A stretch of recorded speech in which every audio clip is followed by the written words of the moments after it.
Hi friends and families, welcome to cinema picture channel. Rakasa movie review. నాకు ఎలా అనిపించింది అనే ముందు ఫస్ట్ స్టోరీలోకి వెళ్ళిపోతే, స్టోరీ అనేది ట్రైలర్ చూసినప్పుడు అలాగే ట్రేజర్ చూసినప్పుడు నాకు ఓకే ఓకే అనిపించింది. ఇది ఒక రొటీన్ హారర్ మూవీ లాగే ఉంటది. దాంట్లో కొంచెం కామెడీ యాడ్ చేసి ఉంటారు అని నేను అనుకున్నాను. ఇటు రాజాసాబ్ చూసినప్పుడు కూడా సేమ్ అది ఫీలింగ్ వెళ్ళింది. కాకపోతే కొంచెం ఏదో అటు ఇటుగా బాగుంది. మరి ఓవరాల్ సినిమా బాగుంది అని నేను చెప్పను కానీ పర్లేదు, ఓకే చూడొచ్చు అంతే. ఇంకా రాకాసం మూవీకి వస్తే ఇది కూడా సేమ్ ఆ టైప్ అనుకున్నాను. కాకపోతే ఇన్ఫాక్ట్ సినిమాకి వెళ్ళిన తర్వాత చూసిన తర్వాత నిజంగా కొత్తగా అనిపించింది స్టోరీ. ప్లాట్ లైన్ అది చాలా కొత్తగా తీసుకున్నారు వాళ్ళు, అది మాత్రం బాగుంది. కానీ మధ్యలో కొన్ని చోట్ల అటు ఇటు డిస్టర్బ్ అయినట్టు అనిపించింది. అంటే ముందు పెట్టాల్సిన మధ్యలో ఒక చోట పెట్టారనిపించింది. అది స్పాయిలర్ అని చెప్తే సినిమా మొత్తం ఇంకా తెలిసిపోద్ది. సో స్టోరీ వైజ్ ఇంతే.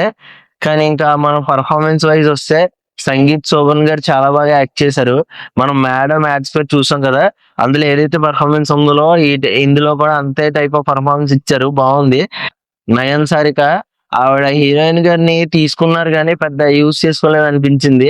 ఎందుకంటే ఆ సీన్స్ ఎవరన్నా చేయొచ్చు, హీరోయిన్ పెట్టేసి డైరెక్టర్ అంటే నాకు గుర్తొచ్చింది మానస శర్మ గారు నిజంగా ఒక లేడీ డైరెక్టర్ అయ్యుండి ఆయన తెలుగు ఇండస్ట్రీకి రావటం, ఆవిడ ఈ హారర్ ఫిలిం తీయటం ఫస్ట్ ఫిల్మ్, అది చాలా మంచి విషయం. అది హాలీవుడ్ లో లేడీ డైరెక్టర్ రావడం చాలా తక్కువ. అలాంటిది ఇప్పుడు వచ్చి హారర్ మూవీ దగ్గరనే స్టార్ట్ చేశారంటే ఈ గ్రోత్ ఎలా ఉంటుందో మనం చూడాలి. సో ఈడ మంచి మంచి హిట్స్ అవి ఇవ్వాలని, మళ్ళీ కంబ్యాక్ రావాలని నేను కోరుకుంటున్నాను. ఇప్పుడు ఈ సినిమా హిట్ అనుకోవచ్చు అంటే బయట ఆఫ్ బట్టి. కానీ నా వరకు సినిమా అయితే బాగుంది. ఇంకా మనం ఇంకొకరి గురించి మాట్లాడుకోవాలి, మర్చిపోయి మనం గెటప్ సీన్ గారి గురించి. జబర్దస్త్ దగ్గర నుంచి ఆయన సినిమాలోకి వచ్చినారు, అంచెలంచెలుగా అలా ఎదుగుతున్నారు కామెడీ చేస్తానే. హనుమాన్ మూవీ చూసినప్పుడు ఆయన యాక్టింగ్ గానీ ఆయన డైలాగ్ డెలివరీ కానీ చాలా బాగుంటది. అందులో చాలా బాగా డైలాగులు అవి రాశారు. ఆయనకి పర్ఫార్మెన్స్ ఎక్కువ ఉంది చేయడానికి. కానీ ఇందులోని కొంచెం డైలాగ్స్ తక్కువైనా అనిపించినాయి. అంటే లైట్ గా కొన్నిటిలో ఎక్స్ప్రెషన్స్ తో కవర్ చేశారు. ఇంకొంచెం మోర్ పర్ఫార్మెన్స్ ఉంటే బాగుండు నేను కోరుకున్నాను గెటప్ సింగర్ దగ్గర నుంచి. అపార్ట్ ఫ్రమ్ దిస్ ఇంకేం లేదు, పర్ఫార్మెన్స్ అందరూ గుర్తు చేశారు. ఇంకా మిగతా క్యారెక్టర్లు తనిఖీల భరణి గారు అలాగే ఇంకొకళ్ళు ఉన్నారు కదా, ఇంకా చాలా మంది యాక్టర్స్ ఉన్నారు. వీళ్ళందరూ డీసెంట్ గా పర్ఫార్మెన్స్ అయితే చేశారు. ఇంకా మనం డైరెక్టర్ గారి గురించి మాట్లాడుకున్నాం. మ్యూజిక్ కూడా చాలా బాగుంది.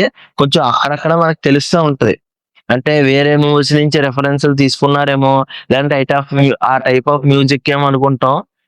మనకు అలా వస్తుంది కానీ మ్యూజిక్ వైజ్ కూడా డీసెంట్ గా మంచి మ్యూజిక్ అయితే ఇచ్చారు. మధ్యలో పాట వేశారు, పాట పెద్ద అవసరం లేదు, కాకపోతే ఏదో ఫ్లోలో వెళ్తా ఉంటది కాబట్టి స్టోరీని అక్కడ డిస్టర్బెన్స్ చేయలేదు కాబట్టి చాలా మంచి విషయం అది. పాట కోసమే మళ్ళీ ఒకటి కేటాయించి అక్కడ పాట వేయాలని వేస్తే మాత్రం స్టోరీ ఖచ్చితంగా డిస్టర్బ్ అవుతును. అది జరగలేదు కాబట్టి గుడ్ మూవ్ అది డైరెక్టర్ సైడ్ నుంచి. ఓవరాల్ సినిమా నాకు ఎలా అనిపించింది అని అడిగితే ఒక మంచి సినిమా, ఫ్యామిలీతో కలిసి వెళ్ళి చూసి సినిమా. ఇది నేను అందరికీ రికమెండ్ చేస్తాను. నా వీడియో ఎవరన్నా చూస్తే లైక్ షేర్ సబ్స్క్రైబ్ అయితే చేయండి. మనం 10కి 8.0.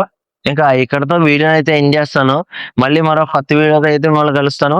ఉంటానండి, బాయ్, జై హింద్.